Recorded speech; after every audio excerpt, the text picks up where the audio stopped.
Kali ini saya coba akan resensi buku lagi dengan identitas sebagai berikut. Judul Intelijen dalam Otonomi Daerah. Penulis Irhamni Zainal. Penerbit IPB Press. Tema Intelijen, Keamanan Nasional, Otonomi Daerah, dan Tata Kelola Pemerintah dan Politik Lokal. Sinopsis. Buku Intelijen dalam Otonomi Daerah lahir dari sebuah persoalan semakin penting setelah era reformasi Indonesia, yaitu bagaimana lembaga intelijen menempatkan diri dalam sistem pemerintah yang telah mengalami desentralisasi.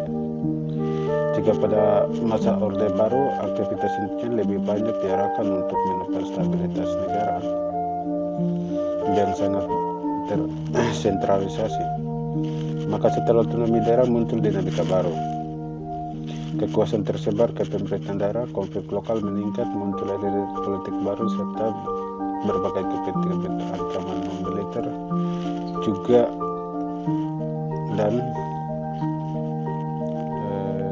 isu nasionalisme di berbagai wilayah. Irhamni Zainal berusaha menjawab pertanyaan mendasar bagaimana intelijen bekerja dalam negara demokrasi yang memiliki otonomi daerah dan konflik sosial dan perbedaan ideologi.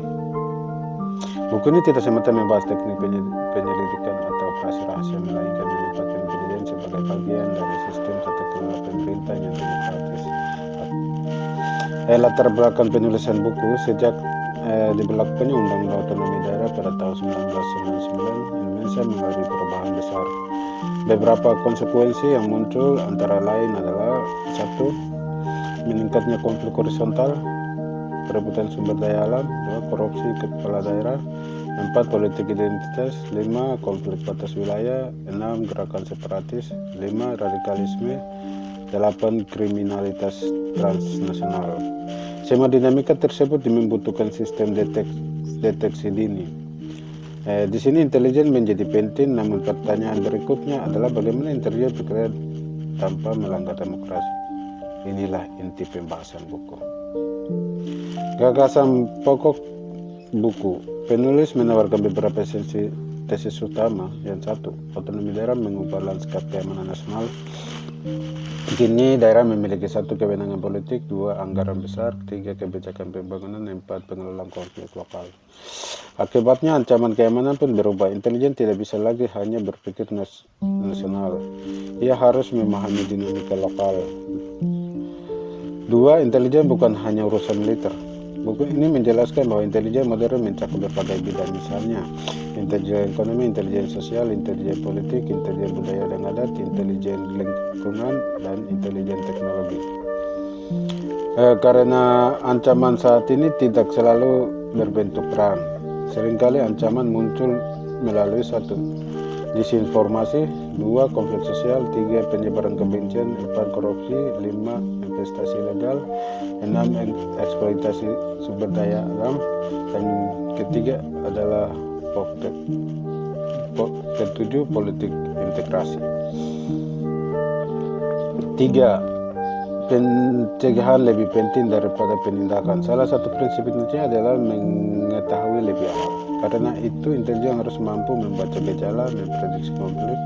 3. Memberi rekomendasi. 4. Memperingatkan pemerintah, bukan sekedar menangkap pelaku setelah konflik terjadi. Isu pokok tiap pembahasan. Bab 1. Mengenal konsep intelijen. Penulis menjelaskan sejarah intelijen mulai dari intelijen klasik, perkembangan intelijen modern, fungsi analisis, pengumpulan informasi, kontraintelijen, dan keamanan nasional. Intelijen dipahami sebagai proses menghasilkan pengetahuan untuk membantu pengambilan keputusan. Bab 2. Mengenai otonomi daerah. Di bagian ini dijelaskan perubahan politik Indonesia pasca reformasi, misalnya desentralisasi kekuasaan, 2. Hubungan pusat daerah, 3. Pemerintahan lokal, 4. Demokrasi lokal. Penulis menunjukkan bahwa desentralisasi membawa peluang sekaligus risiko.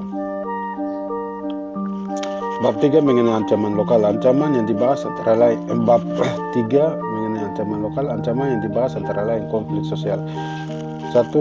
Konflik etnis, 2. Konflik agama, 3. Konflik adat.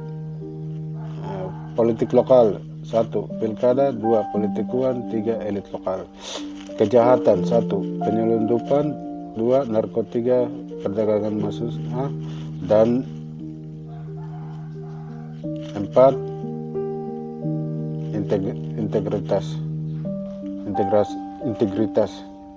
Yang ketiga, separatisme. Penulis juga menyinggung daerah-daerah yang memiliki gerakan separatis dan pentingnya pendekatan intelijen yang akurat agar pemerintah tidak salah membaca situasi.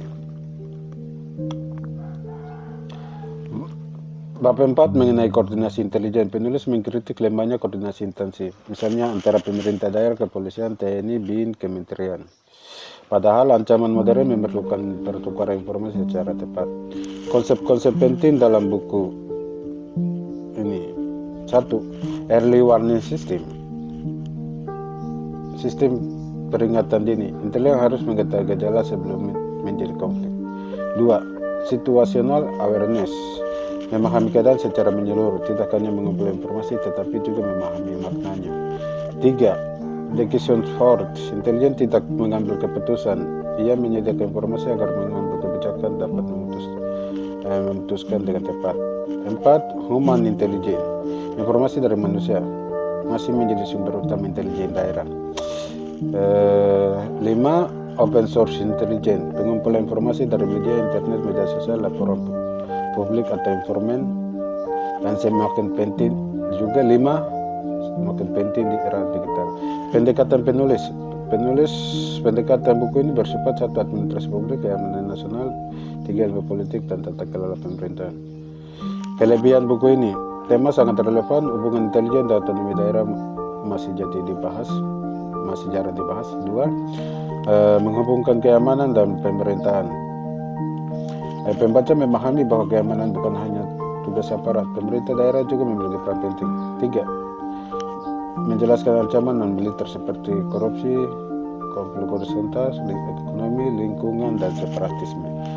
Bahasa cukup sistematis, materi disusun secara akademis sehingga cocok dijadikan referensi. 5. Berguna bagi pembuat kebijakan. Buku ini bermanfaat untuk ASN, mahasiswa, penelitian peragama. Kekurangan buku lebih menitik beratkan aspek konseptual daripada studi kasus yang mendalam.